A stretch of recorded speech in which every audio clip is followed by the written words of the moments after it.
बैसाख की एक खामोश दोपहर थी। बहुत अधिक गर्मी थी।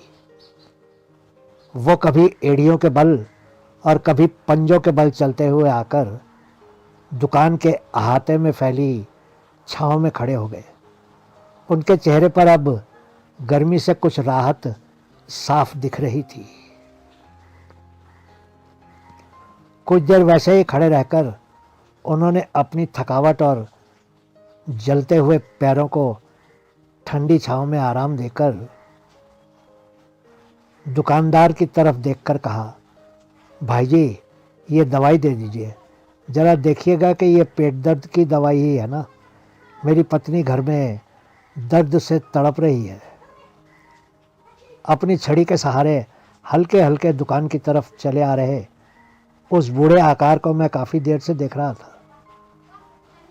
वो दुकानदार उन बुजुर्ग को इतनी गर्मी में नंगे पांव देखकर खुद पर काबू नहीं रख सका और उसने बहुत ही हमदर्दी से कहा, बाबा जी नंगे पाँव में जूतियाँ या चप्पलें तो पहन ली होती, इतनी तेज धूप में नंगे पाँव, आपकी जूतियाँ कहाँ हैं? मैं दुकान के पास काउंटर के पास ही खड़ा उन बुजुर्ग और दुकानदार की बातचीत सुन रहा था। बुजुर्ग ने अपनी गर्दन ऊपर उठाकर दुकानदार की तरफ देखकर अपना पूरा वजन अपनी छड़ी पर डालते हुए कहा, जूतियाँ? मेरे भाई, जब से मेरे बेटे के पाँव मेरे पाँव के बराबर हो गए हैं वो मेरी जूतियाँ पहनने लगा है। उनका जवाब सुनकर दुकानदार को लगा जैसे हवा का एक झोंका उसको बुरी तरह से झुलसाकर गुजर गया था।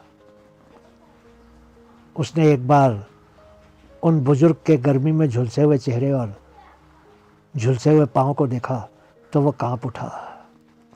उसने चुपचाप बुजुर्ग को दवाई दे दी और अपनी जूतियों को अपने पाँव में जोर से कस लिया कि कहीं उसके पाँव की जूतियाँ भी ना उतर जाए। वो दुकानदार अपने दोनों बेटों के बारे में सोचने लगा जो जवान हो रहे थे।